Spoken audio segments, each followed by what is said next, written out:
Halleluja! Nilqakom eżis aħwa tagħna tal-Facebook u tal-YouTube għal service ieħor ġewwa River of Love fl-assenza tal-pastors tagħna li ħallum qegħdin barra minn xtutna jagħmlu l-missjoni hemmhekk. Imma f'din l-assenza aħna illum għandna wieħed minn ħuna insejjaħlu issa l-Jesrit, hekk jogħġbok itla' li se jagħtina il-kelma tal-mulej illum. Jesrit, fidejk. Halleluja.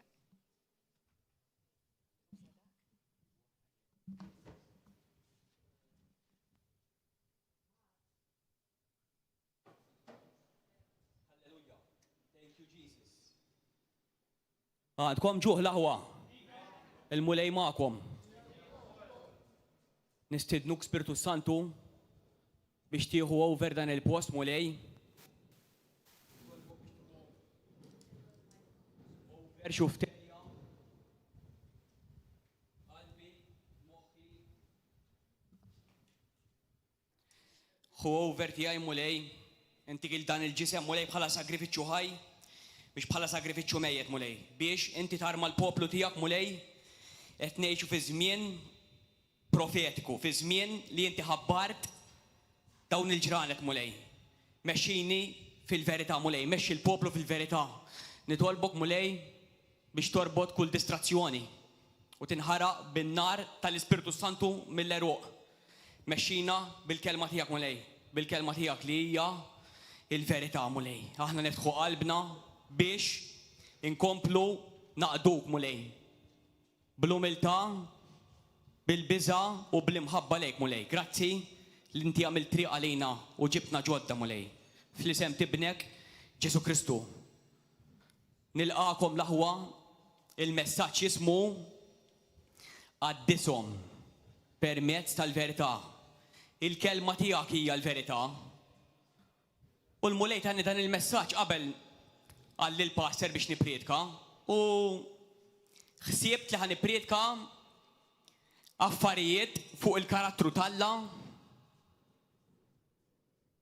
Iżda il-mulej għalli daqskemm jallimkom talim rik il-pastor tagħkom u jallimkom fuq is-suġġett tal-fidi, tal-fejqan, tal-mirakli u kull suġġett ieħor maħniex neqsin hawnhekk. U għada ħajjipriedka ħuna Stevie li 100% ħajjipriedka fuq il-ġustizzja tal-Alla għax għandu revelazzjoni kbira fl-identità tagħna fi Kristu li Kristu lilna għamilna ħaġa waħda miegħu. Kull min jaċċetta l-Ġesu Kristu illum il-mument li jgħidlu iva mill-qalb persuna u jdur leħ vera mill-qalb. Dnubietna kollha aħna ikunu maħfura. Il-kondotta tagħna tiġi nadifa mal-ewwel. Jiena bniedem li 11 sena ilu u nofs kont il-ħabs. U Alla biddilli l-kondotta tiegħi, l-identità tiegħi. L-atteġġament tiegħi, Alla ħaj. Illum irrid nitqaddes. U għatlu fuq ħanipriedka. Għalli fuq ix wissejtkom l-iktar fuq l-aħħar ta' żmien. Fuq il-bombi nukleari, fuq il-gwerer. Le, jiena wissejtkom fuq il-qerq. Il-qerq huwa meta xi ħadd jaħseb li għandu l-verità u ma jkollux. Qatlu mal-alfi għat li bl-armatura spiritwali tiegħek, mulej. Ħsibna ħanipriedka fuq l-armatura spiritwali. L-armatura spiritwali għandha biċċa mill-armatura li kif taqa' l-armatura kollha. Il-verità. Għalli l-kelma tiegħi mhix kollha l-verità, għalli rridek tippriedka u tmur mill-bidunet. Meta jien wiegħed il-fidwa mill-ewwel profezija, mill-ġnien tal-Eden u għati messaġġ brief għalli għax il-poplu tiegħi li mhux jagħmel ħin biex jitqaddes fil-verità. Il-mulej mal-ewwel jagħmilna qaddisa meta aħna naċċettawh mal-ewwel jaħfrinna dnubietna, imma x-xitan it-teddida tiegħu hija inti, hija jiena, għaliex aħna sirna il-ġisem ta' Kristu. Imma aħna rridu niġġeddu għax meta nitwildu mill-ġdid, meta l-Ispiritu Santu jidħol fina, aħna nkunu trabi u ma nkunux nafu li huwa tagħlim tajjeb u ħażin il-Erbgħa. Tinsiex li x-xitan jaf il-kelma tal-Alla aktar minni u minnek 100%. Li l-Ġesu kwa taħħielu fid-deżert u x-xitan ma jridniex naqraw il-kelma tal-Alla għax bil-kelma tal-Alla biss nistgħu nġandruh u mmekuh. Aħna qed niffaċċjaw xitan li huwa diġà tellif. Satana huwa żarmat, ħanorikom mill-Iskrittura llum li huwa żarmat. Dak ix-xitan li ffaċċja Ġesu Kristu kellu l-awtorità, awtorità sħiħa, imma Ġesu Kristu llum żarmaw, neħħielu is-seta kollha. U llum taħħalilna maħna rridu nkunu nafu kif għandna nużawha. Għalhekk ix-xitan li jaf il-kelma tal-Alla jibda juża profesiji tal-kelma tal-Alla barra mill-kuntest biex jitaqqal in-nies, biex jibbażza n-nies, u l-biża ġib id-dubju u d-dubju ġib il-mart. U mal-ewwel nisvijaw minn dik it-triq id-dejqa, minn dik it-triq tar-rebħa u nibdew naħlu l-enerġija. Ix-xitan qarrieq aħbarijiet, narrattivi folot li jbidlu r-realtà tagħna u jtuna ħsibijiet fuq ċertu popli u nazzjonijiet li ma jkunux minnhom għax ix-xitan huwa l-alla bażajra ta' din id-dinja. 2 Korintin 4 versi 4. Efesin 2 vers 2 huwa l-prinċep tal-ajru u jikkontrolla s-soċjetajiet sigreti, il-politika, l-ideoloġiji li qed joħloq, reliġjonijiet, kollox taħt is-sistema ta' Satana. Imma Ġesu Kristu meta ġie kif ħanaraw u x'għamel żarma l-xitan u llum iridna ngħixu imqazza Qaddishom missier. Dik it-talba ta' Ġesu, Ġwanni 17 vers 17. Qaddishom missier permezz tal-Verita. Il-kelma tiegħek hija il-Verita. Jekk ma nibqgħux fil-kelma tal-Alla, ħanitqarqu mill-aħbarijiet. 2 Tossalonkin 2 vers 10 tgħidlek illi dawk li jafu lill-Alla mhux nies li ma jafuhx għax kienu jafu l-ħsibijiet tal-Alla. Ma kellhomx imħabba għall-Verita u għalhekk jemmnu l-gidba, imma aħna maħniex dak il-poplu, għalhekk qegħdin hawn biex inġibu reverenza lejn il-kelma tal-Alla. Il-kelma tal-Alla hija Alla. Il-kelma kienet fil-bidu, il-kelma hija Alla u l-kelma saret ġisem u għamret fostna. Il-kelma kienet fil-bidu, il-kelma hija Alla u l-kelma saret ġisem u għamret fostna. Illum qed nitqazzu bih tagħna rebħa totali il-mulej. Il-ħaxix jinxef u l-fjuri jaqgħu, imma l-kelma tal-Alla tibqa' l-dejjem. Is-sema u l-art jgħaddu kliem Kristu, imma kliemi ma jgħaddix. Ġesu Kristu qal jekk jista' jkun f'Mattew 24 vers 24 meta l-apostli qalu x'inhu s-sinjal tat-tinimiġġa tiegħek. Araw li ma tkunux imqarqa. Ħanurikom illum b'konvinzjoni totali li ċertu affarijiet ma jistgħux iseħħu. Qabel żmienhom għax Alla għadu qed ifittex u jsalva lill-mitluf u dan irid jagħmlu permezz tiegħek u permezz tiegħi. Alla ma jieħux pjaċir bil-mewt tal-midneb għax jaf kemm twila l-eternità u qed jistenna lil-ulied Alla subien u bniet biex jintramaw biex kunu jafu x'għandhom. Ħalli ixerdu l-Evanġelju mal-erba' terjieħat. Inti kull bniedem li ġew huwa epistola ħajja, huwa Evanġelju ħaj. Il-mod ta' kif qed tgħix qed jaraw id-dinja. Inti li ġejt fi Kristu llum. Jafu, nista' nitkellem għalija, jafu kif kont qabel. Jafu kemm kont niġġieled. Jafu li ma kellix il-biża' tal-Alla nagħmel li rrid. Illum nibża minn Alla, nibża nikdeb.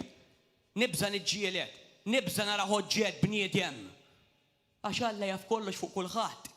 Alla jaf l-intenzjonijiet għal xi qed nippretka llum.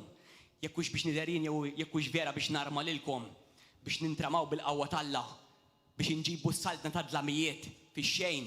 Alla mhux reliġjon għandu, Alla saltna għandu. U b'demmu Ġesu Kristu xtara nies biex jagħmilhom saltna ta' slaten u qassisin għal Alla l-Missier. Illum intom ċittadini ta' saltna qed ninvadu l-art kull fejn immorru neħdu s-saltna magħna. Is-saltna bħalissa da fil-qalb tagħna bl-Ispiritu Santu. Iżda xi darba ħtiġi viżibbli kif ħanaraw fil-kelma tal-Alla. Għalhekk irridu insaqsu naqa' mistoqsijiet. Alla ma ħalliniex bl-armi jekk il-erq qed jiżdied u qed jikber u qed jiġri kull imkien u bil-teknoloġija u jerġgħu jivvintaw l-istorja jmorru fil-passat biex jikkreaw futur ħażin. Alla tana tmiem mill-bidu. Din il-kelma 500 sena ilu jekk toħroġ mill-Vatikan kienu jqattawh bniedem u jaħarquh fil-pjazzett. Morru fiċċu l-istorja. Alla jab revival ukoll. Il-kelma tal-Alla llum tista' tniżżilha b'xejn fuq il-mobile. Il-kelma tal-Alla llum tista' ssiba man tal-ħaxix. Hemmhekk hemm l-aħbarijiet ta' hemm l-aħbarijiet ta' pitada. Biex ma tarax aħbarijiet folot, biex ma titqarraqx, biex ma tniġġisx qalbek, biex il-biża ma tidħolx fik, għax il-biża jġib il-mart, il-biża jġib ir-rabja. Nibdew ngħixu bħal nies tad-dinja. Id-dinja hija mqarqa għax meta mwilid xi ħadd jitwiled fid-dinja, ix-xitan ikollu dritt legali fuqu. Tara ħafna nies u opinjonisti bravi u mbagħad f'ċertu suġġetti jkunu jonsu għaliex ix-xitan ikollu dritt legali fuqhom. Immaġina jew iħallih joħroġ biċċa mbagħad jiġbdu x'ħniritu li lek kien jagħmel li qabel Sibt il-Kristu.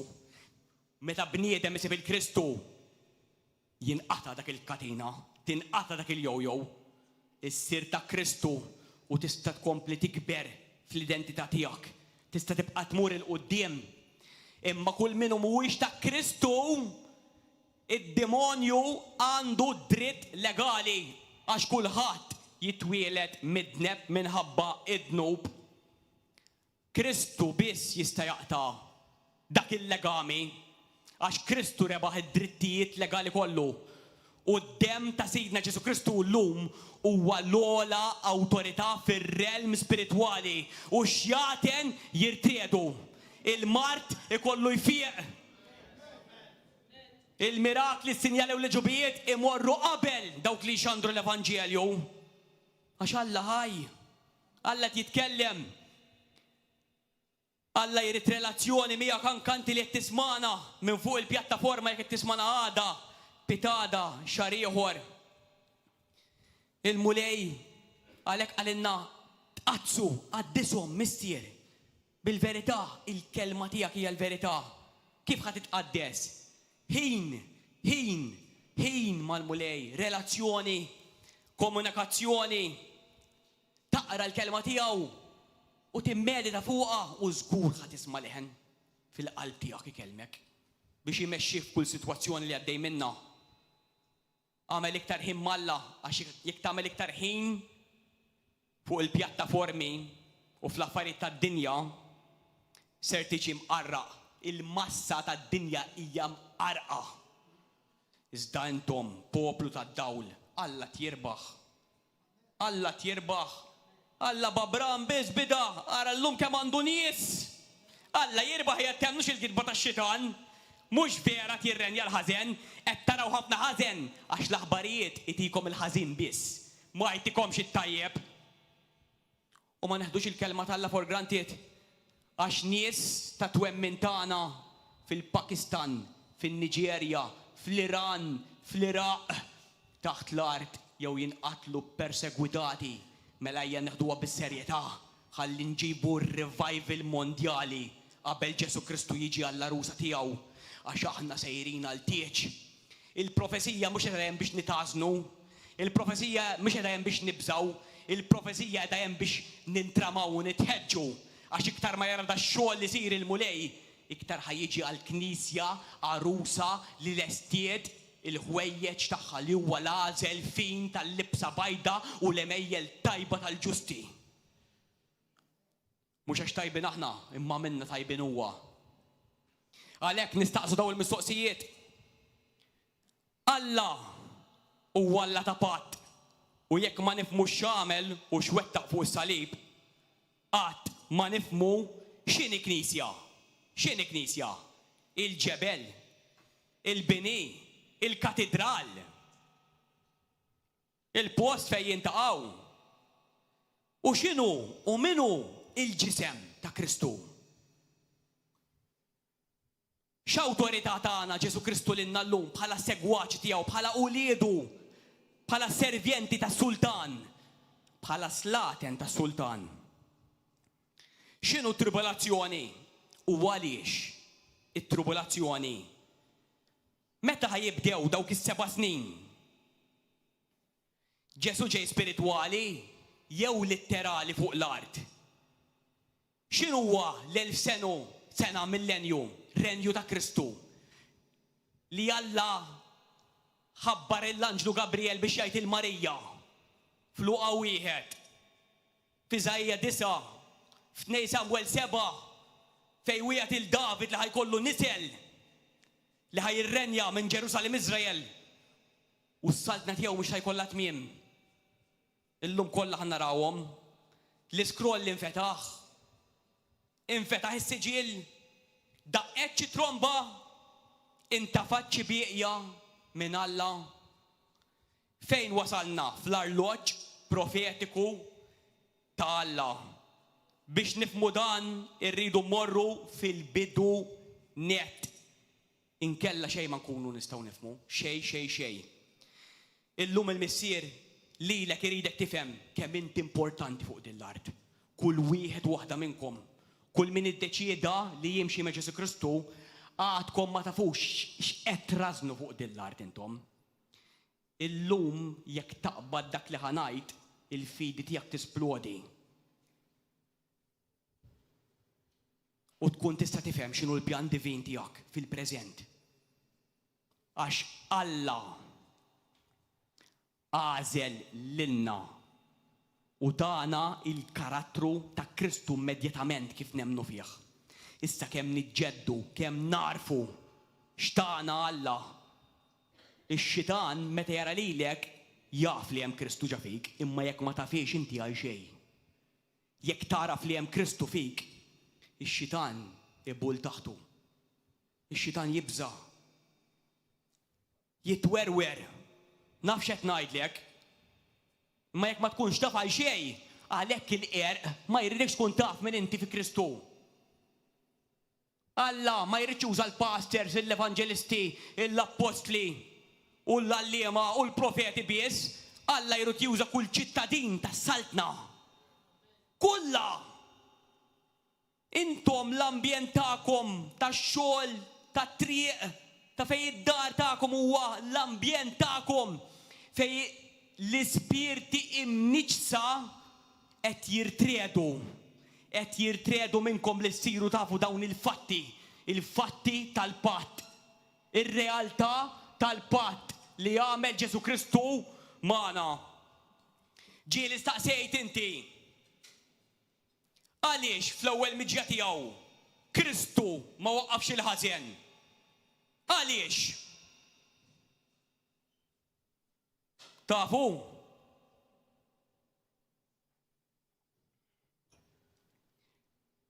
Kristu ma setax iwaqqaf il-ħażen. Kieku ħadd ma kien isalva. Kien sultan waħdu bla slaten.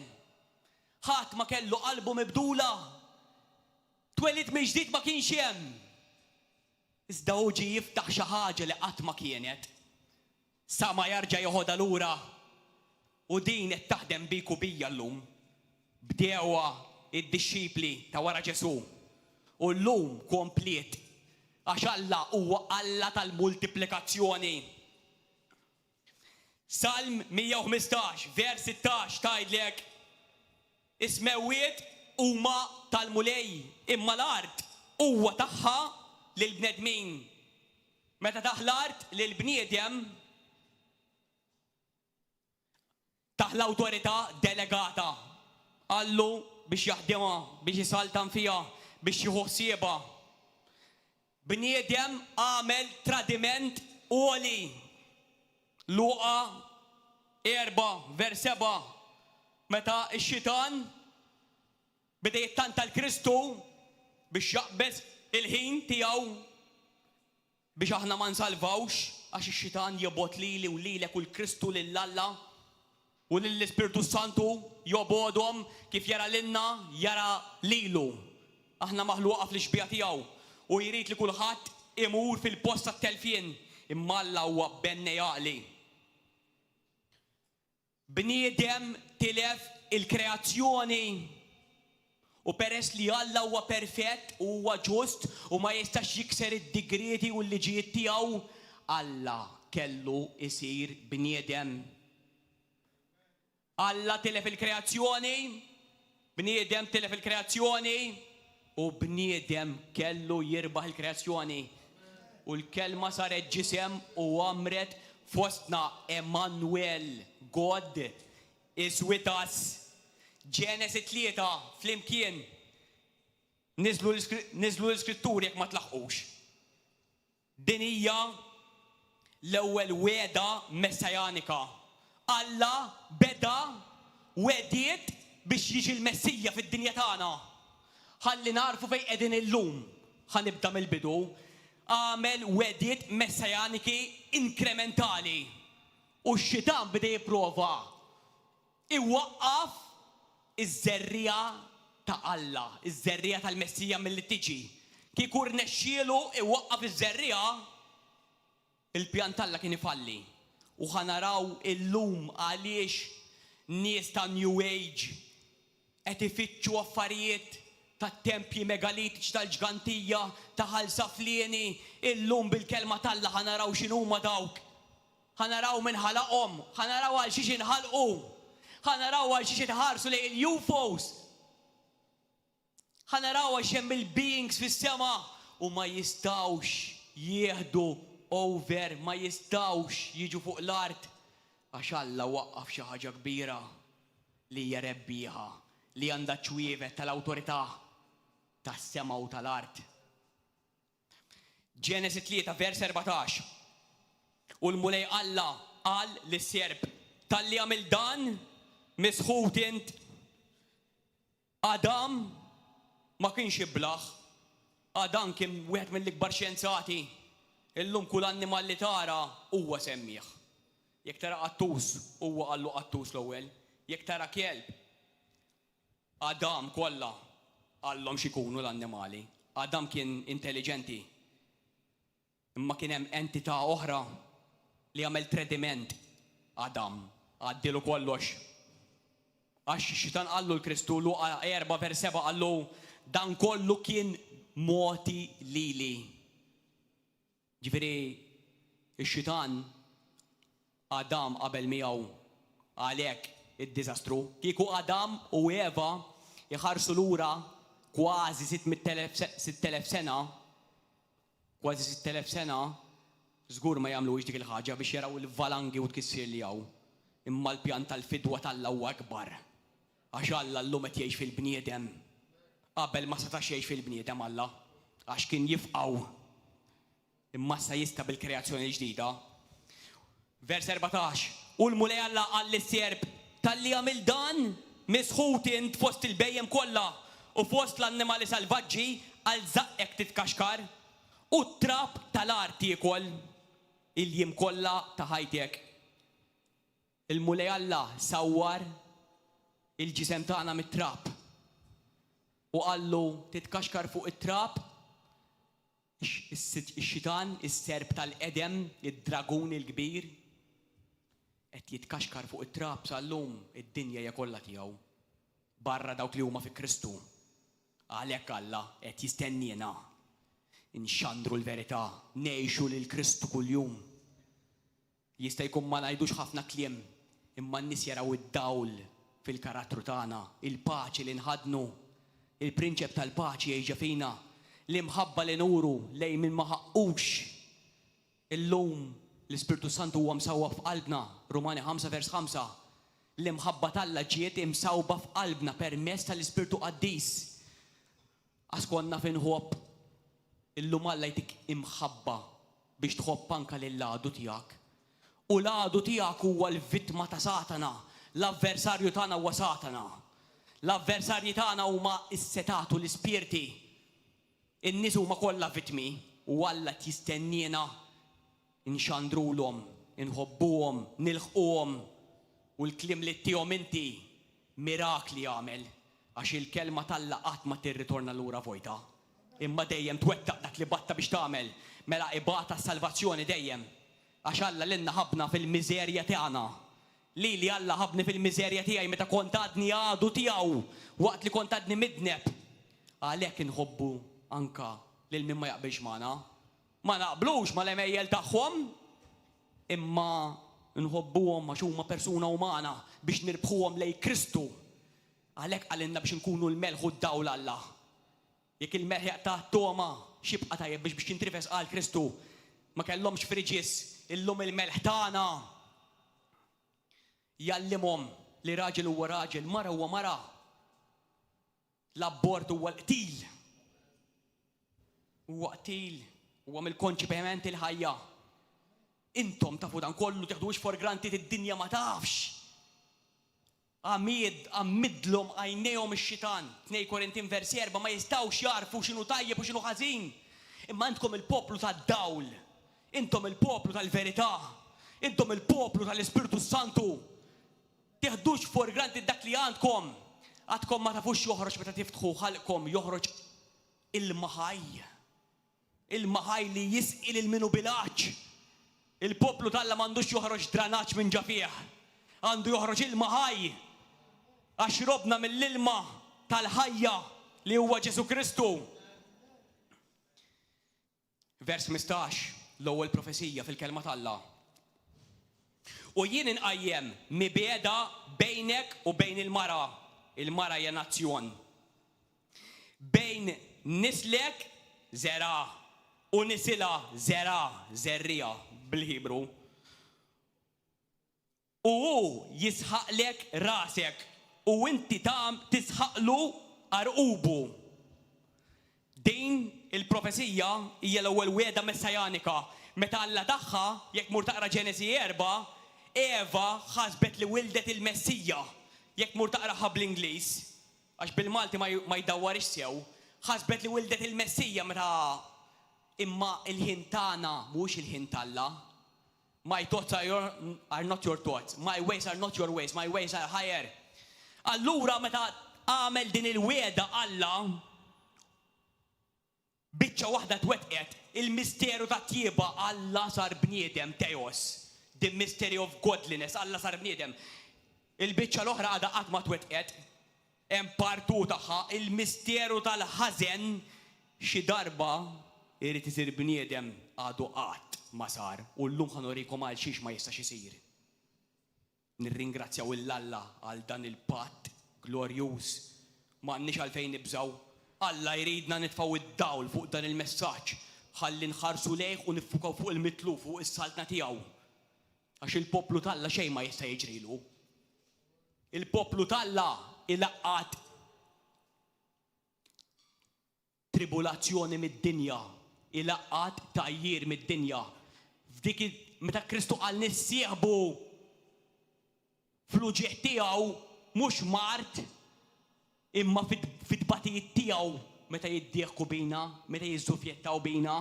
Sfortunatament kulturi oħra joqtluhom is-Sirja, l-Iraq, in-Niġerja, il-Kongo. Dak tribulazzjoni kulturali. Xi darba fit-tribulazzjoni id-dinja se tlaqqat il-korla tal-Alla. Il-korla ta' Alla għada qatt ma tfarret fuq id-dinja, darba tfarrat fuq is-salib, fuq Ġesu Kristu. Kif sa naraw, meta sama din il-profezija, ix-xitan ma kienx jaf mill-liema linja ġej il-Messija, allura il-bnedmin baqa' jkollhom in-nisel, bida jkollhom it-trabi. Xi darba irid jiġi prinċep. Dan il-prinċep għadu qatt ma der. Qatt ma der. Allura meta Alla ta' din il-profesija li jiġi l-Messija, ix-xitan ma kienx jaf mill-liema linja ġej u beda pjan biex iħawwat in-nies. Beda inizzel anġli fuq l-art u marru maquliet il-bniedem u minnhom ħarġu ġganti, ibridi, ħżiena u kien hawn ħafna taħlit u ħażen fuq l-art. U Alla mbagħad sab bniedem u għamel patt miegħu jismu Noa. U ta' lill-bnedmin 120 sena ċans biex jindmu mill-ħażen tagħhom. Qabel kellem il-Noa, Alla x-xitan ma kienx jaf mill-liema linja ġej il-Messija. Allura f'kull nazzjon beda jagħmel diżastru, joħloq tempji, ħażen, tifrik. U llum it-tempji kollha li taraw fid-dokumentari tan-National Geographic dawn kollha kien għamilhom il-prinċep tal-ajru li bat l-anġli u marru muliet il-bnedmin u kien hawn il-ġganti u l-annimali tħaltu. Imbagħad Alla bat l-Erbgħa. Għamel patt mad-dinja, għamel il-qawsalla u qal ma narraqx l-art iktar. Ix-xitan għandu dritt legali fuq id-dinja u għadu qatt ma ħadu għax Alla dejjem sab bnedmin biex jaqblu miegħu biex iwaqqaf dak il-pjan. Huwa bid-dritt legali tiegħu li xi darba x-xitan ikollu one world government, one world religion, cashless society, munita waħda, militar waħda. Il-pjanijiet qed jinħakmu imma ma jistgħux jissuċedu, ma jistgħux jitwettqu għaliex Alla għad għandu il-patt tiegħu jgħix fuq l-art. L-unika darba li kien ħajirnexxielu kien Ġenesi 11, it-torri ta' Babel.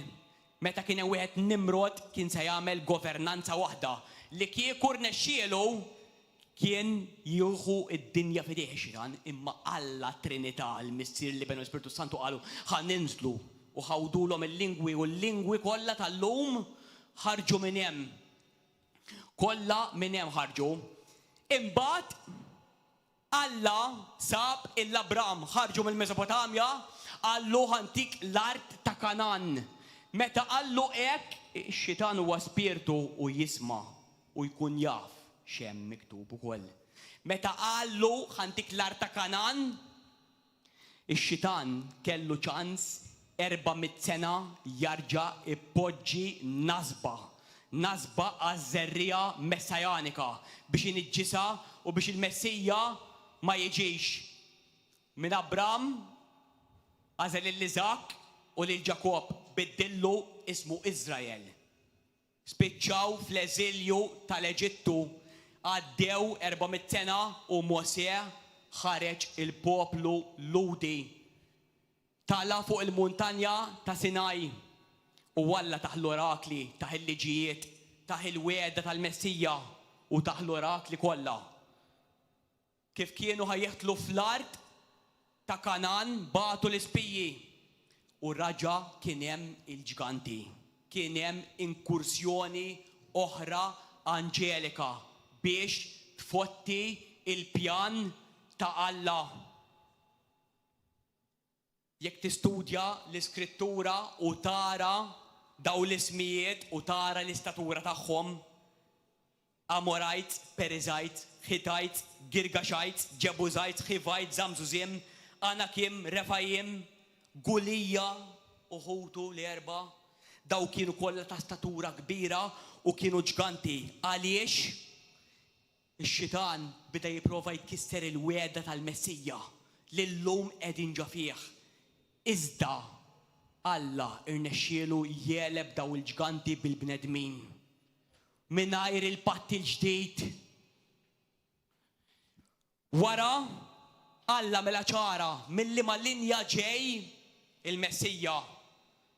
Ħareġ Ġuda minn Iżrael u mill-linja ta' Ġuda ħareġ David. Ma kienx faċli għall-linja ta' David, jekk taraw kemm batew il-linja ta' David, ix-xitan ma waqafx jaqbad magħhom u dawk in-nies ma kellhomx is-seta li għandna aħna li nkeċċu x-xjaten illum. Li nfejqu l-marit bis-saħħa ta' Kristu, b'isem Kristu. Allura ħawadlu il-familja tiegħu idawwarhom maġġin jiġġieldu għalhekk tkissret is-saltna ta' Iżrael u ta' Ġuda għax ix-xitan ma rridx li jiġi l-Messija, imma l-Messija wasal. Il-Messija ġie Luqa wieħed x'Alla il-Marija l-Anġlu. Luqa wieħed vers 28. L-Anġlu daħal għandha u qalilha slima lik mimlija bil-grazzja, il-mulej miegħek. Ħawdet ħafna għal dan il-kliem u bdiet taħseb bejna u bejn ruħha. X'setet qatt tfisser din it-tislima. Iżda l-Anġlu qalilha tibżax Marija għax inti sibt grazzja quddiem Alla. Ara inti se tnissel fil-ġuf u jkollok iben u semmieħ Ġesu u ikun kbir u jkun jissejjaħ bin il-għoli. Il-mulej Alla jagħtih it-tron ta' David missieru u jsaltan għal dejjem fuq dar Ġakob u ma jkunx hemm tmiem għas-saltna tiegħu. Ġesu għadu ma kienx re fuq l-art. Din il-profesija biċċa minna biss wetqet, it-tieni biċċa għadha trid titwettaq. Ġesu Kristu għadu ma setax isaltan fuq l-art għax ma kellux slaten. Ġesu Kristu illum bid-dritt huwa s-sultan ta' Iżrael. Meta taraw bindak fl-Iskrittura, dan mhuwiex kombinazzjoni għax Alla jagħmel kollox bis-serjetà. Alla huwa serju, Alla huwa rett u ħajjiftaħ il-kodba kollha meta jiġi fit-tieni miġġa tiegħu.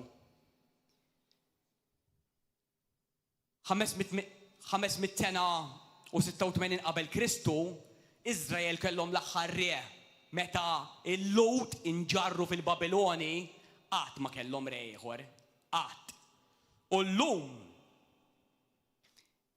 jekk tara il-linja Ġuda, David, hawnhekk kellu l-Salamun u hawnhekk kellu il-Nathan. Din il-linja ta' Salamun ġi Ġuseppe minna, il-missier adottiv ta' Ġesu Kristu.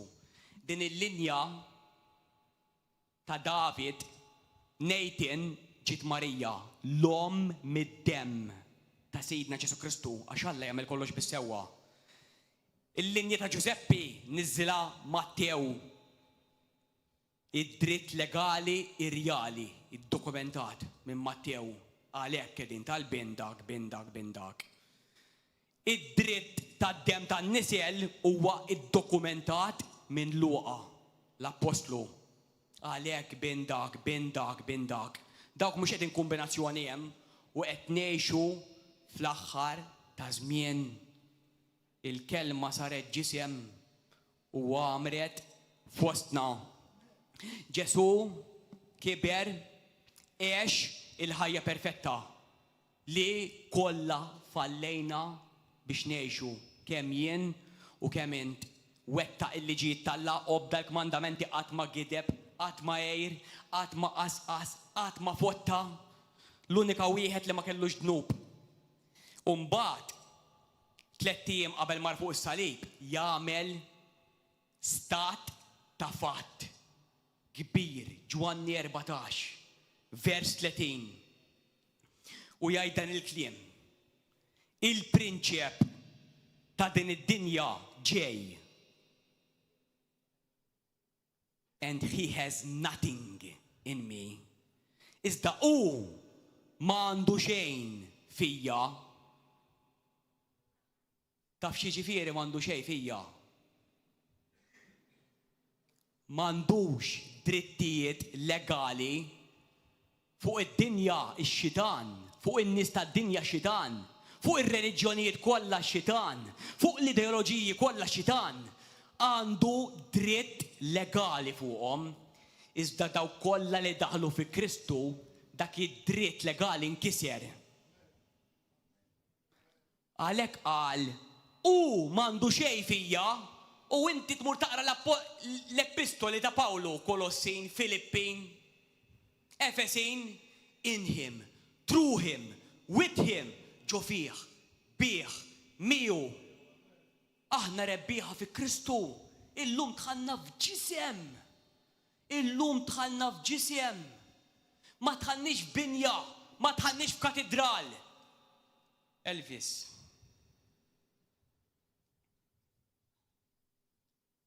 Ġesu mar fuq is-salib mbagħad.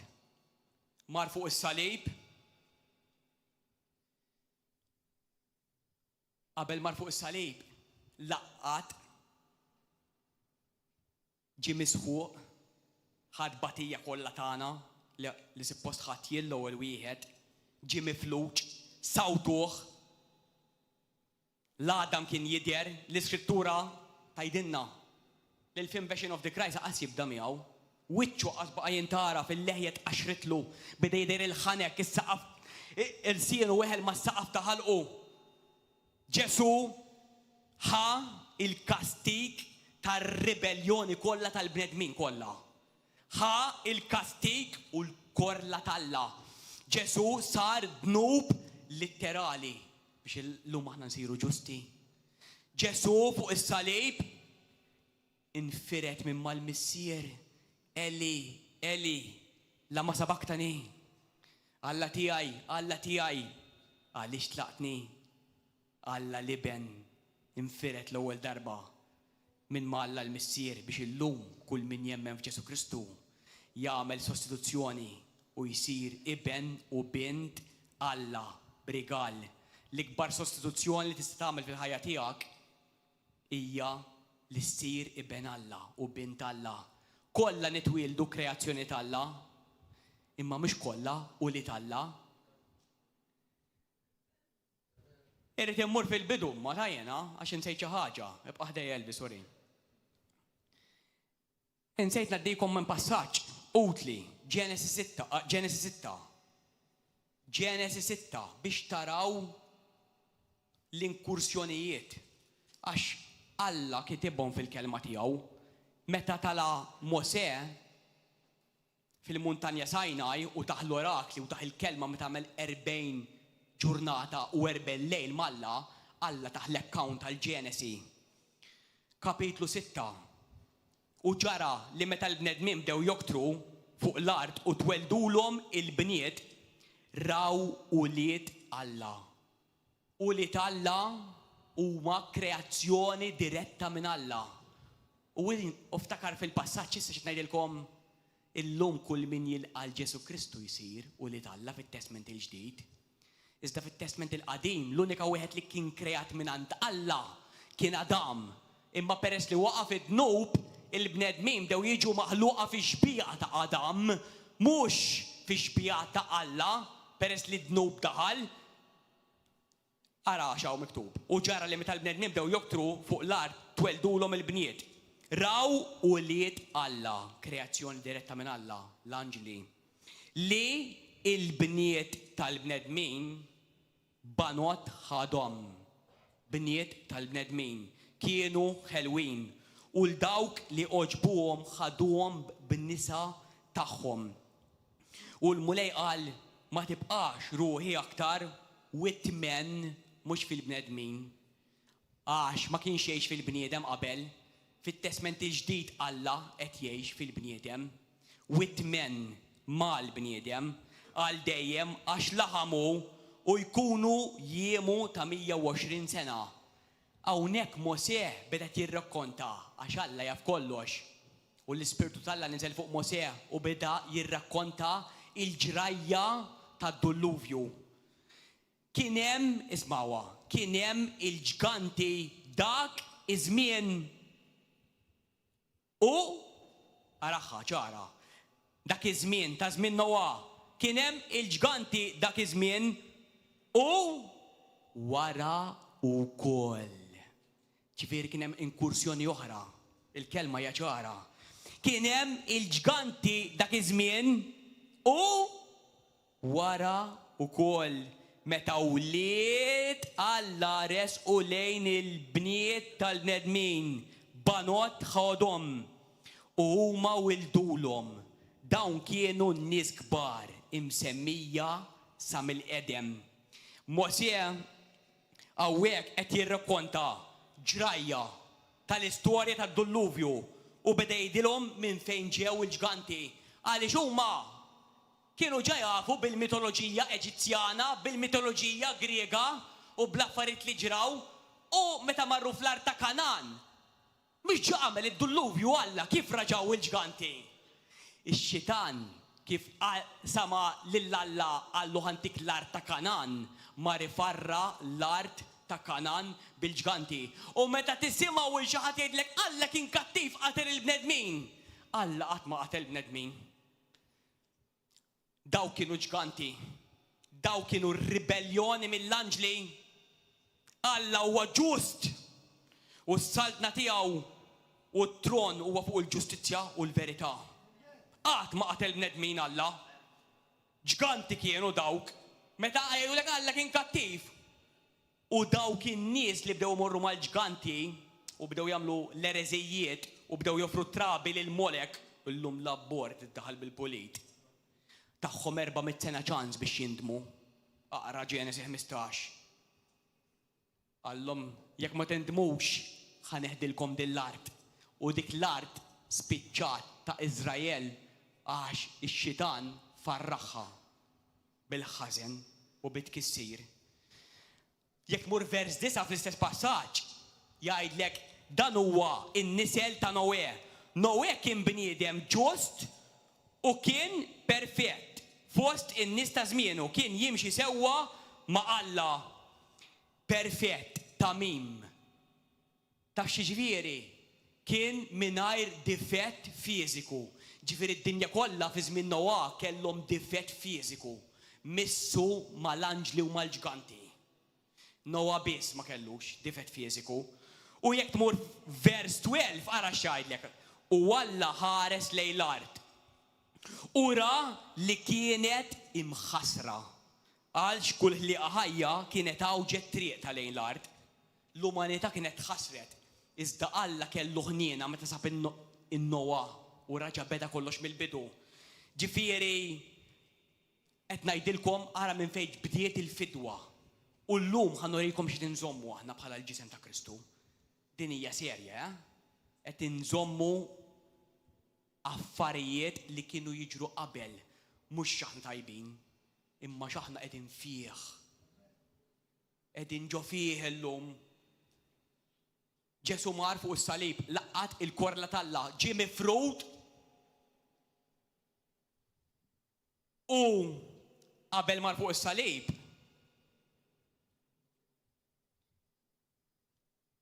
waqqaf l-Ewkaristija, ratti l-ħajr. U qallhom dan huwa ġismi li jingħata likom u d-demm li ħejġi mxerred. Il-kalċi kellu jkun demmu mxerred għal maħfra ta' dnubit tagħna. Jien rċevejt minn il-mulej it-talim li għaddejt lilkom. Jiġifieri fil-lejl li Ġesu kien introdut ħal ħobs ratti l-ħajr, grazzi Misri qal.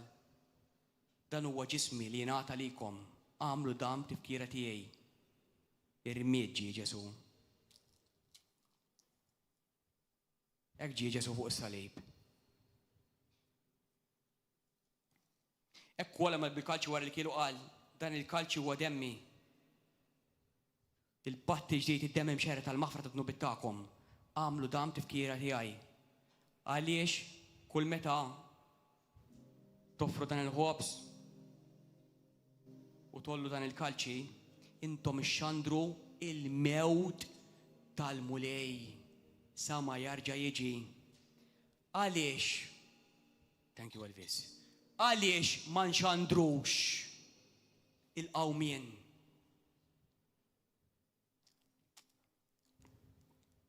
Il-mewt, id-difna u l-qawmien. Il-mewt, id-difma u l-qawmien, l-Evanġelju, is-salib. Ġesu qisu miet illum. Id-mewt, id-difna u s-salib għam mill-imwiet u tagħna l-awtorità. Illum aħna il-ġisem ta' Kristu. Ġesu rebaħ il-prinċipati u s-setat u fetaħ 2000 sena. Illum huwa il-jum tas-salvazzjoni. Illum huwa il-jum tal-fejqan. Illum huwa l-jum tal-ħelsien. Illum huwa l-jum tal-miraklu tiegħek. Illum huwa l-jum li s-salva. Il-fidwa li għamel Ġesu qisu għamel għallum. Għalhekk fl-Ewkaristija inxandru il-mewt tal-mulej sa ma jarġa' jiġi. Għalhekk Ġesu jgħid jienu jienu llum. Illum Ġesu ħalla lilu nnifsu fuq l-art. Inti ġismu llum. Inti sirt ħaġa waħda miegħu.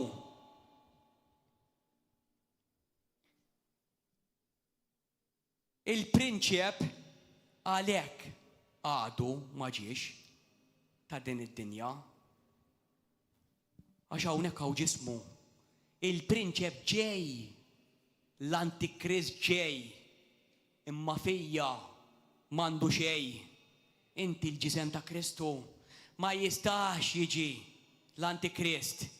Ma tistax tibda tribulazzjoni għax hawn il-ġisem ta' Kristu qed tagħmel l-opra tas-sema, qed ixxandar l-Evanġelju, qed tfittex u ssalva l-mitluf. Il-ħażin ma jistax jimmanifesta. Apokalissi 5 vers 5. Min għandu s-seta kollha? Issa llum fuq l-art u fis-sema. Ġesu miet difnuh u qam mill-imwiet u fetaħ din id-dispensa tal-grazzja. Żmien li kien qatt ma sar. Qatt u fehmu l-Apostlu Pawlu. Apokalissi 5 vers 5. Imbagħad wieħed mix-xjuħ qalli tibki xejn, ara l-iljun tat-tribu ta' Ġuda, ir-rimja ta' David pat. Ħareġ rebbieħ u se jiftaħ il-ktieb, is-seba' siġilli li għandu. Ġesu huwa l-werriet leġittimu tal-ħolqien. Illum Ġesu ħadd ċwievet. Ġesu meta miet u difnuh niżel l-infern.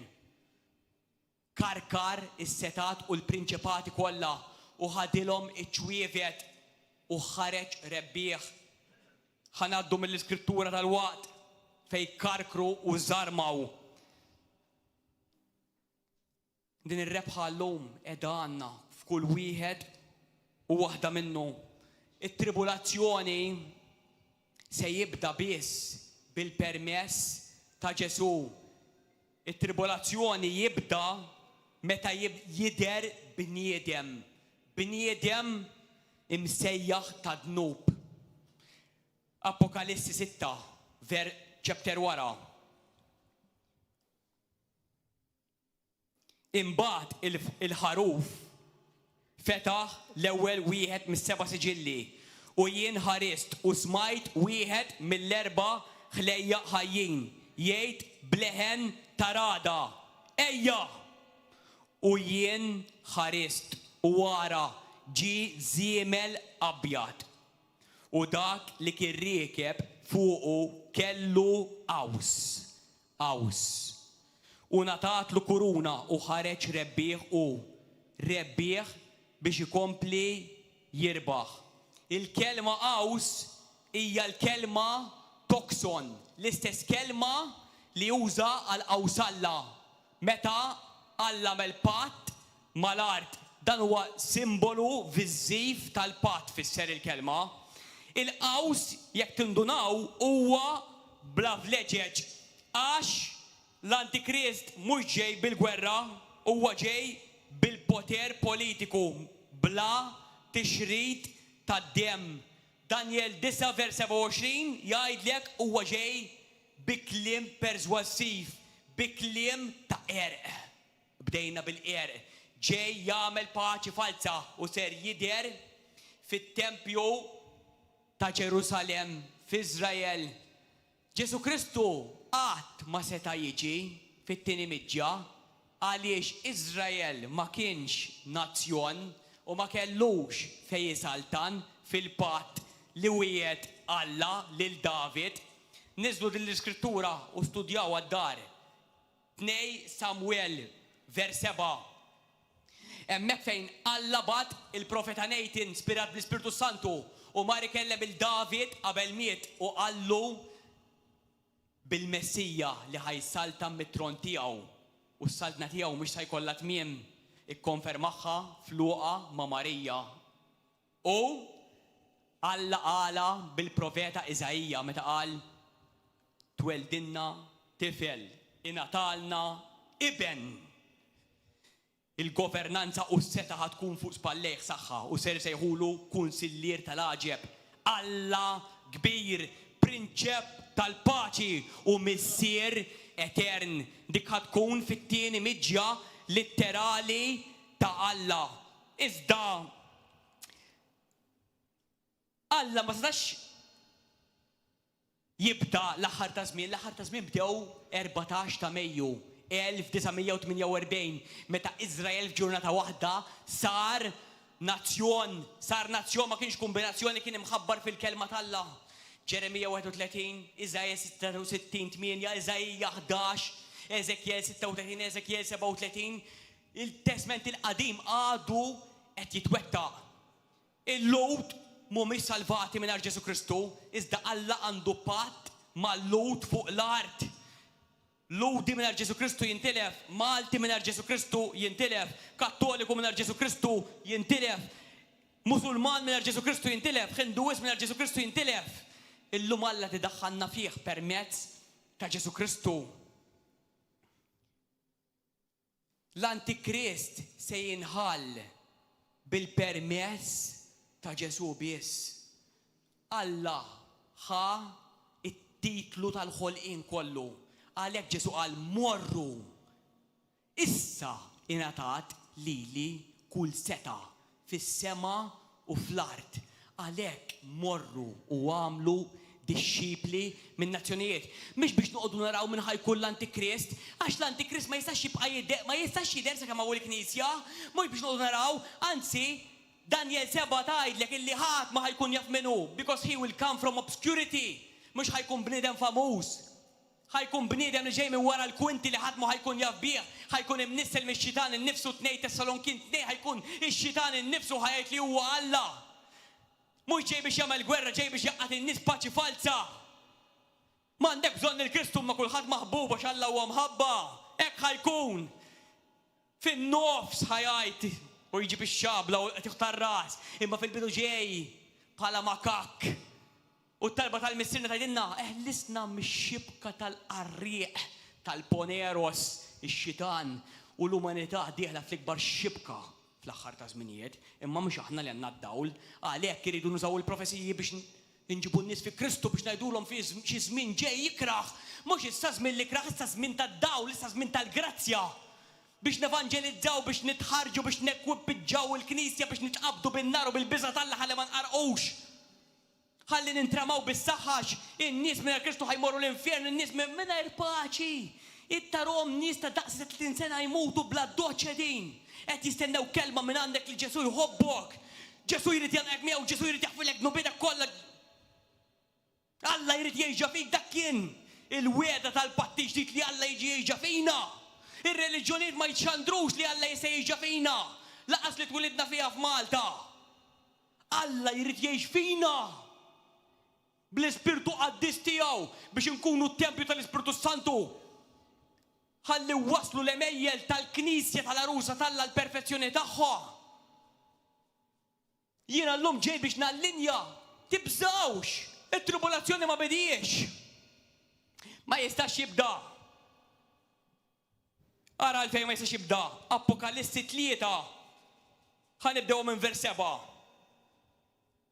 U lill-anġlu tal-Knisja li hemm Filadelfja iktiblu hekk. Filadelfja, brotherly love. Ejja nżommu l-imħabba tal-aħwa. Din hija waħda mill-aħħar knejjes. Ġesu kitiba din-littra. Daw is-7 ittri ta' Ġesu. U lill-anġlu tal-Knisja li hemm Filadelfja ktiblu hekk. Dan jgħidlek il-qaddis il-veru li għandu l-muftieħ ta' David li jiftaħ u ħadd ma jala u ħadd ma jiftaħ. Jiena naf l-opri tiegħek. Ara ftaħtlek bieb quddiemek u ħadd ma jista' jagħlqu. Għax qatt li l-ħila tiegħek hija dgħajfa. Naf li l-kelma tiegħi ħarista. Qaddishom missier permezz tal-verità. Il-kelma tiegħek hija l-verità. Qed inħarsu l-kelma tiegħu llum. Naf li l-kelma tiegħi ħarista u ismi ma ċħattulix. Ara li xi wħud mis-sinagoga tax-xitan li jriduha tal-Lut iżda mhumiex ħlief giddieba. Jriduha tal-Lut. Dawn mhumiex Lut naturali fartom, dawn huma nies replacement theology. Jemnu li aħna l-Knisja sirna Lut u jmorru lura taħt il-liġi jżommu l-liġijiet. Aħna ma sirniex Lut, aħna sirna kreazzjoni ġdida. Dawk tar replacement theology u jwaħlu u jġibu in-nies jobodu lil Lut aktar daw in-nies. Ludi mingħajr Ġesu Kristu ma jkun salvat, ludi b'Ġesu Kristu jsir Kristjan, jsir kreazzjoni ġdida. U f'Iżrael hemm revival, f'Iżrael hemm il-Kristjani xandru l-kelma tal-Alla kif qed nagħmlu aħna. Temnux il-gideb tas-social media, temnux il-gideb tal-aħbarijiet. Ix-xitan qed jipprova jkisser il-kelma tal-Alla. Ġeremija 33 jgħidlek illi sakemm ikun hemm l-ordinanza ta' smewwiet il-qamar, ix-xemx u l-istilel, Iżrael mhux ħajjaqaf ikun nazzjon qudiemi. Għax Alla jrid iwettaq il-patt tiegħu. Kieku Alla ma jwettaqx il-pjan tiegħu, nibżgħu għax ikun giddieb. Kif ħanibqa' maħfur jien jekk nisbalja? Jekk kisser l-ewwel patt ikisser it-tieni patt. Alla qatt ma jista' jkisser patt. Il-wedid tal-Alla huma l-dejjem. Is-salvazzjoni hija fi Kristu. Maħniex tajbin għax tajbin salvati. Tajbin għax tajjeb hu. Għax ħelu hu. Għax umli hu. Għax hu jibqa' fidil għal kelmtu. Fejn ma nibqgħux fidili aħna huwa jibqa' fidil lejna. Għax xerred demmu kollu. Arawa. Ara il-daw in-nies li għamlu replacement theology. Għax xi darba ħjaraw il-ħatfa tal-Knisja, għax jaqqas fil-ħatfa tal-Knisja ma jemnu. Ara jiena se nġelhom jiġu jinxteħħu qudiemkom f'riġlejkom. Ħajkunu jafu li jiena lilek ħabbejtek. Ara fejna, vers 10. Ki tal-li inti ħarist it-talim tiegħi dwar is-sabar, jiena wkoll li nħares lilek mis-sija tat-tiġrib. Mhux fis-sija, mhux waqt is-sija, jien inħares lilek mis-sija tat-tiġrib li ġejja fuq id-dinja kollha biex iġġarrab lil kull min jagħmar fl-art. Bħalissa il-Kristjani mhux Malta tax il-fidi tagħna. Grazzi mulej, m'għandniex għalfejn naħduha for granted, ja? Fl-Iraq, fin-Niġerja, fil-Kongo, bil-maxete joqtluhom u bil-machine guns għax jemnu fi Kristu, għalhekk aħna rridu nqumu u nikxfu l-qerq tal-għadu. Wasal il-ħin biex il-Knisja tikteb Bible verse fuq il-Facebook. Jaf tolqot l-ikbar evanġelist li għatir tirbaħ l-erwieħ kollha. Jaf inti mara għandek iż-żmien u tixxerja xi post ta' xi ħadd ieħor u jaraħħa l-iktar bniedem infarrak u dak l-iktar bniedem infarrak isir l-ikbar evanġelist tal-mulej ġo Malta. Wasal il-ħin li ma nistħux x'Alla s-salla parwien, Alla tal-glorja s-salla parwien għalija l-ewwel wieħed. Ma kellux ħwejjeġ fuq u arwien dew jaraw il-partijiet tiegħu tal-privat biex iħallas għalina ta' dnubit tagħna tal-ħażen tagħna. Alla ried, inti trid. Iħares lilek missija tat-tiġrib. Id-dinja ħatlaqat il-korla tal-għada, Rumani 1:18. Il-korla tal-għada ġejja fuq id-dinja li tissuppressa. Hekk tfisserha tissuppressa. Tissuppressa il-verità bl-inġustizzja biex tmexxi n-nies fil-jasar. Bħalissa d-dinja qed tjassar il-verità. Għalhekk m'edinx fi tribolazzjoni, għalhekk ma nfetax siġiel. Jekk tmur fil-passaġġ li qrajna f'Apokalissi 6, ir-raba' siġiel meta jiġi l-post li mwiet u post il-mewt. Tgħidlek li 1/4 tad-dinja ħatmut jekk hawn 8 biljuni, ġiex biljuni ħatmut bil-pesta, bil-gwerra, bil-ġuħ, bil-bestji li ħajkunaw fuq id-dinja li ma jistgħux jinżlu minħabba fikum minħabba fija. 2 billion. Għadna ma rajnihomx daw l-affarijiet għax hawn il-ġisem ta' Kristu. Hawn Kristu nnifsu. Jiena u inti 1 Korintin 6:18 kull min aċċetta l-mulej sar spirtu wieħed miegħu, sar il-ġisem tiegħu. Jiena u inti sirna l-ġisem ta' Kristu wara naqta. Da pat kbir, għalhekk kelli mmur fil-bidu. Għalhekk kienu jinżlu l-anġli kif Alla jaqla l-ġisem tiegħu. Araħħa, Revelazzjoni 3:10. Inħares lilek mis-sija tat-tiġrib. Mhix waqt is-sija, mhix fis-sija. Għalhekk it-talba tal-missjer. Eħlisna mid-deni u t-tiġrib, it-talba tal-missjerna. Id-dinja għadha ħatidħol fl-ikbar xibka tax-xitan. Imma aħna ma nistgħux, aħna għandna id-dmir li naqdu lill-Alla biex inxandru l-Evanġelju, biex nitolbu mal-marit. Alla tana seta. Id-demon jaħdem bil-qerja jgħidlek Alla m'għadux ifejjaq, Alla m'għadux jeħles. X'm'għadux? Għalani mill-qabar lili. Alla jfejjaq, Alla jeħles. Mhux bil-kapaċità tagħna, bl-isem ta' Kristu, bid-dem ta' Kristu, b'dak l-isem glorjuż. Alla wiedek li jaħdem miegħek mitt idejk. Tuqgħodx taħseb bil-karawetta moħħok.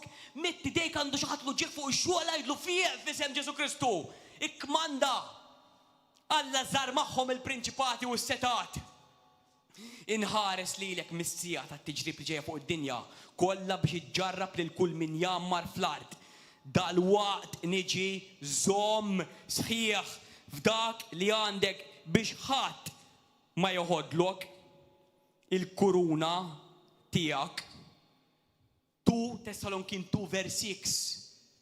Il-ħażen ma jistax jiġi sakemm hemm dak li jrażżan. U mbagħad kif jaqla lil dak li jrażżan, u mbagħad jiġi il-ħażen kollu fuq id-dinja. Dak li jrażnu taf min huma poplu mimlija bil-Spiritu Santu li huma l-ġisem ta' Kristu. Mhux għax tajbin aħna, għax huwa tajjeb, għax huwa qaddis. Kolossin 2:14. Ħassar il-kont tad-dejn li kellna kollox. Il-kont tad-dejn ħassru Alla. Bl-obbligi li kien hemm kontrina neħħih min-nofs u samru mas-salib. Neżza l-prinċipati u s-setat. U għamel wirja minnhom quddiem id-dinja u karkarhom wara fit-trionf tiegħu bi Kristu. Dik il-kelma neżza hija l-kelma Griega epikdomai. Ġifieri neħħa u neżżaħħhom arwiena mill-awtorità tagħhom. Għalhekk illum għandek is-seta, għalhekk illum tista' titlob man-nies u jfiequ. Ġabhom falluti spiritwalment. ġabhom falluti spiritualment. Ħanalaq b'da ħarġi skritturi imma l-dawk li jridu jiktbu. Fejn qiegħda l-ħatfa tal-Knisja, morru waraw għad-dar, morru studjaw, kulu għamlu l-ħimma l-mulej ħad jitqazzu. Ma nistgħux naddu kollox f'sija, Il-ħatfa tal-Knisja u hekk qiegħda raħħa. Ġesu jgħid Ġwanni 14, vers 1 sa vers 3.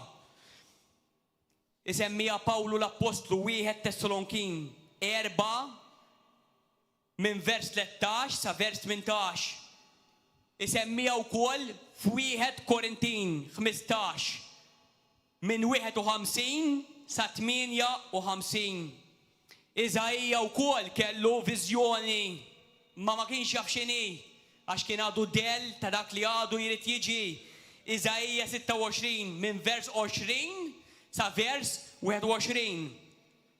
Daw il-versi li ġejjin issa huma għal nies li ħajkunu meħlusa mill-korla, ġifieri aħna mhux ħanaddu mill-korla talla. Ara kemm ċara. Rumani 1 minn vers 18. Aqraw kollu sa vers 32 ħalli aħna ma nirrepetux dawk il-karattri ta' nies. Għax hemm nies li jgħidu jafu x'inhu l-ħsieb talla ma xorta baqgħu jagħmluhom ħalli aħna ma nkunux dak il-poplu. Rumani 5 vers 9. 1 Tessalonkin 1 vers 10 li jgħidlek tistennew ġej mis-sema lill-Ibnu li huwa qajjem mill-imwiet lil Ġesu li ħelisna mill-korla li ġejja. Nistennew mhux noqogħdu hekk, anzi Ġesu lna okkupaw. Nippjanaw isna għandna mit-sen oħra fuq l-ard, imma ngħixu isna ħammutu għax hekk illum immut ħammur nintaqa' miegħu. Irrid ngħix fil-paċi, irrid naħfer il-kulħadd. Irrid inħobb il-kulħadd anke min jobodni. Bis-saħħa talla nistgħu nagħmluha. 1 Tessalonkin 5 minn vers 8 sa vers 11 kuluhom immeditawhom araw xi patt kbir glorjuż. 2 Tessalonkin 2 aqraw kollu imma minn vers 6 sa vers 8 jgħidlek x'qed tagħmel inti, x'qed trażżan inti, kemm qed tagħmel ġid. Daw il-versi li ġejjin juru li inti l-ġisem ta' Kristu fuq l-ard. 1 Korintin 12 vers 27 li jgħid intom il-ġisem ta' Kristu u kull wieħed minnkom membru tiegħu. Intom il-ġisem ta' Kristu llum u jien. Efesi 1 vers 22 sa vers 23. U 1 Ġwanni 4 vers 17 fejn jgħid as Jesus is, so are we in heaven. Mhix vera. As Jesus is, so are we in this world.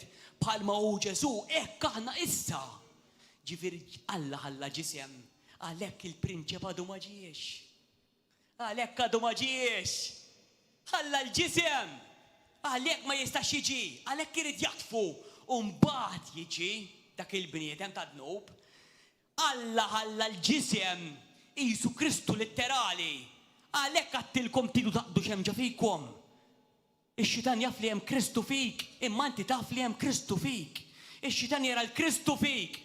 Meta aħna nitolbu ma' n-nies joħorġu xjaten, mhux għax bravu b'saħħtu Jesrit, għax hemm id-dilka tal-Ispiritu Santu hemm Kristu ġafina. Meta nitolbu mal-marit fieq u ġieħ oħroġ f'isem Ġesu Kristu x'inti żarmat. Spiritu tu ġieħ itlaq, spiritu ta' infermità dik m'għandek oħroġ. Hemm il-Kristu fina, hemm aħna l-ġisem.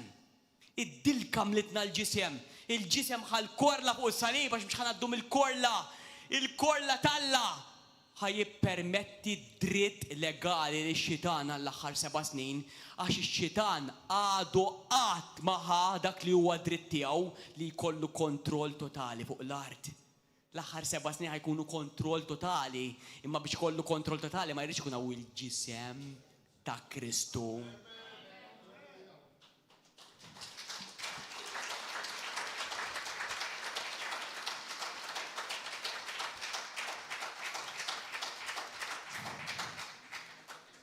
intom il-ġisem ta' Kristu, Rumani 12, versi 4 u vers 5. Aw ħafna aktar skritturi ftit ħantikom. Efesin 4, vers 15 u vers 16. Efesin 5, vers 30. Tal-arusa ħammorru għal tieċ aħna u qabel meta Ġesu għamel l-analogija ta' tieċ, l-arusa kienet taħdem il-libsa tagħha. Il-libsa huma l-emejjel tagħna. X'qed nagħmlu għal Kristu aħna? Jew qed ngħix naqlibielu mad-dinja, ħin għal kollox barra ħin miegħu. Ejja niġġeddu. Ħin miegħu insiru nafuh, ngħixu fuq il-qawwa tiegħu. Iktar ma nsiru nafuh, iktar ħanamlu l-affarijiet tiegħu. Għax Alla jrid ifittex u jsalva l-mitluf. 1 Korintin 10 vers 17 fuq il-ġisem tiegħu. Kolossin 1:24 ukoll fuq il-ġisem tiegħu. Ħanala bl-aħħar ġi skritturi. Sbieħ ħafna. Meta Ġesu Ġwanni 18 vers 28, meta Ġesu der quddiem Pilatu. Imbagħad ħadu lil Ġesu mingħand Kajfa għal pretorju. Kien filgħodu kmieni huma ma daħlux fil-pretorju għax ma ridux jitniġsu biex ikunu jistgħu jagħmlu l-ikla tal-għid. Pilatu ħareġ barra ħdejhom u qalilhom x'akkuża għandkom kontra dan ir-raġel? U huma wiġbuh li kieku dan ma kienx raġel ħażin, aħna ma konniex nagħtuh f'idejk. Pilatu qalilhom ħuduh intom u ġġudikawh intom skont il-liġi tagħkom. Imma l-Lut qalulu aħna m'għandna seta' noqtlu lil ħadd. Dan ġara biex iseħħ dak li Ġesu qal meta fisser li kellu jmut, kif kellu jmut. Pilatu reġa' daħal fil-pretorju, sejjaħ lil Ġesu u qallu inti s-sultan tal-Lut. Ġesu jieġeb dan qiegħed tgħidu int minn moħħok jew kienu oħrajn li qalulek dan fuqi.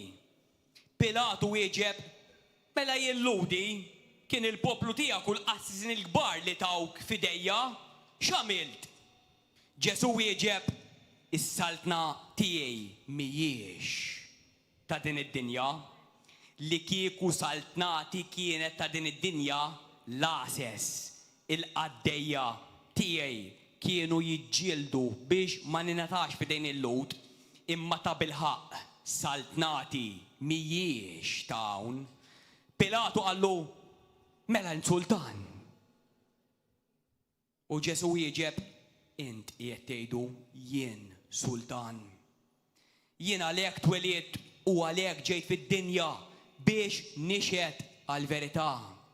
Qaddishom missier permezz tal-verità. Il-kelma tiegħek hija l-verità. U kull min iħobb il-verità jisma' leħni. U Pilatu qallu il-verità x'inhi? Il-verità kienet qudiemu. Jiena triq il-verità u l-ħajja u ħadd ma jista' jmur għand il-missier jekk mhux permezz tiegħi. Ħanalqu b'din l-iskrittura Apokalissi 19 vers 11. Hemmhekk ma kellu slaten Ġesu kif taħna, kif ma setax waqqaf il-ħażen Ġesu fl-ewwel miġġa tiegħu. Daw l-2000 sena tajġ kemm għamel slaten Ġesu. Ġesu mhux ġej għall-paċi issa ta'. Naraw. Imma l-ewwel irid jieħu poplu biex ikun jista' jiġi ma' poplu. Ambaxxatur ġo pajjiż qabel ikun hemm il-gwerra, jekk Malta jkollha l-gwerra mal-Libja l ħares qatt, tajjeb l-imbaxxatur u mbagħad jiġġieldu. We are the ambassadors of God on this earth. Aħna l-ambasċaturi tal-Alla, aħna l-messaġġiera tal-Alla, aħna ċittadini tas-saltna, aħna din fard barranija hawnhekk, din l-art mhijiex tagħna. Dan il-moment huwa temporanju qegħdin hawn biex naqdu lill-Alla, qegħdin hawn biex naqalgħu in-nies mid-dlam u jieħdlu fis-saltna tad-dawl. Apokalissi 19 vers 11. Hawnhekk Ġesu ħajkun laħaq ħata fil-Knisja tiegħu. Ikun għamel il-ġudizzju tal-premjijiet.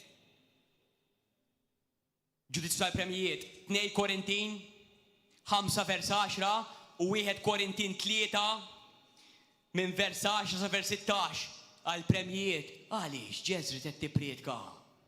biex jgħidulek bravu jew biex tallimhom fuqi. Għaliex tmur tħabbar l-Evanġelju? Għaliex taqtaq tkun truħtok dakinhar, Jesrit. Għal-premjijiet dakinhar, mhux għas-salvazzjoni, is-salvazzjoni hija ċerta fi Kristu. Għal-premjijiet. Imbagħad niżżewġu l-Kristu sejrin għal tieġ il-Knisja. L-arus imut, ir-raġel imut għal-mara, Kristu miet għal-mara u jiżżewweġ il-Knisja. U l-Knisja tissottometti għal-Kristu, il-mara tissottometti għal-raġel. Sejrin għal-żwieġ u ħaniġu miegħu.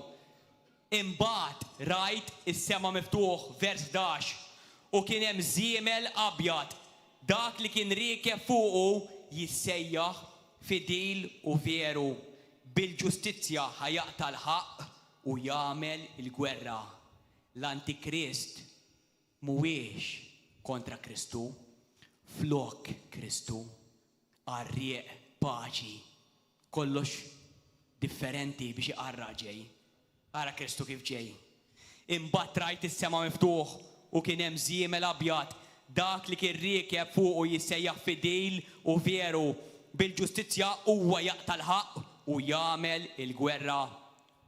Għajnejh qishom ħuġġieġa nar b'ħafna diademi fuq rasu u b'isem miktub fuqu li ħadd ħliefu ma jafu. Kien liebes mantell imxarrab bid-demm u jissejjaħ bl-isem il-kelma ta' Alla. Qaddishom missier permezz tal-Verita, il-kelma tiegħek hija il-Verita. Vers 14. Mexjin warajh fuq żwiemel bojot kien hemm l-eżerċti tas-sema lebsin l-għażel abjad bla nikta. Issa għandu slaten. Qabel ma kellu slaten. Dawk l-anġli.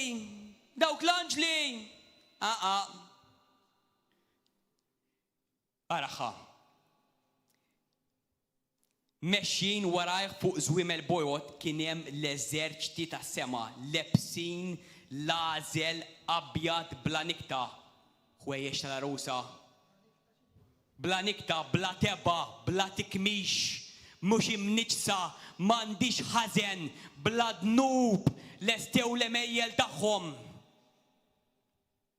Bla teba, bla tikmix, m'għandhomx tebat fuq il-libsa. Dawk huma l-emejjel tajba tal-ġusti li qed isiru f'dan iż-żminijiet. Lebsin l-għażel abjad bla nikta. Aħna ġejjin miegħu il-Ġesu. Aħna mhux min ħajjara l-Ġesu nieżel. Jieħu eta aħna wara dar Ġesu ġejjin. Ġesu ġej jagħmel ħaq mill-ħajjin u mill-mejtin. Kollha f'daqqa u s-saltna tiegħu ma jkollix tmiem, imma l-ewwel irid jaħtafna. Min fommu ħirġa xabla misnuna biex jolqot il-ġnus u jmexxihom b'xettru tal-ħadid. Huwa jisħaq l-imbit ibaqbaq fil-masra tal-korla ta' Alla li jista' kollox. Fuq il-mantell u fuq koxtu għandu miktub isem Sultan ta' Slaten u Sit ta' Sidien. Issa Ġesu jista' jkun sultan ta' Slaten. Beda tribolazzjoni. Le. Qegħdin fi żmien tal-grazzja. Infetaħ l-iskroll. Le. Infetaħ xi siġiel. Le. Qegħdin fi żmien tal-grazzja biex jiena u inti naqdu lill-mulej. Il-mulej tagħna ħafna b'xejn. Għalhekk iridu nagħtuh ħafna. Alla qalana minn ħafna id-dinja. Jiena nemmen Alla ħajamel qawmien spiritwali. Ħajġib ħafna nies fi Kristu. U mbagħad Alla jaqla l-ġisem tiegħu biex ikunu jafu kemm il-ġisem tiegħu għamel differenza fuq l-art. U ħajjibku. U l-ikbar qawmien spiritwali ħajġi fit-tribolazzjoni għax ħajiftakar kemm ħabbejtu inti, kemm tajtu kodba, kemm kont tgħidlu fuq Ġesu. u hemmhekk ħajjindmu. Għalhekk l-Iskrittura tgħidlek talaw bħala ruħ fis-sema, aħna ħajkonna ġisem igglorifikat bħal ta' Sidna Ġesu Kristu. Filippin 3 vers 20 vers 21 jgħidlek li ħantihom ġisem u ħanbidlu fis-sura tiegħu. Wieħed Ġwanni 2 ukoll jgħidlek li ħajkonna ġisem bħal tiegħu. Aħna kreazzjoni ġdida u niġu miegħu ħansaltnu minn Ġerusalemm Iżrael. Ħansaltnu miegħu u ħankunu fuq il-popli, ħansibu nies li ħajkunu ħajja wara t-tribolazzjoni. Għalhekk hemm parabola kif kien bla ħwejjeġ dan u jgħid fis-saltna tiegħek. Dak mhux fis-sema meta ninżlu miegħu. Il-mulej tagħna pat kbir qed ngħixu fl-aħħar ta' żmien, ejja ma naħlux ħin, ejja nsiru nafuh aktar. Ejja nagħtuh aktar ħin, ejja nagħmlu relazzjoni aktar. Ta' mejx ħin fl-aħbarijiet fin-news hemm ħafna gideb l-istorja jerġgħu jiktbuha qed imur lura fil-passat it-teknoloġija tintuża tajjeb imma ħafna nies qed jużuha l-ħażin biex jaqarqu bin-nies. Intkom għandkom il-messaġġ tal-verità, intkom il-poplu tad-dawl, intkom il-poplu tal-Ispirtu Santu, tiddejqux titolbu man-nies, tibżawx jekk jitqu bikom, daħku b'sidna Alla nnifsu li sar bniedem żebilħuh, ġabuh triera fuq is-salib. Tħallix il-gburija tgħidlek ħajitqu bija. Tistħix. Intrama.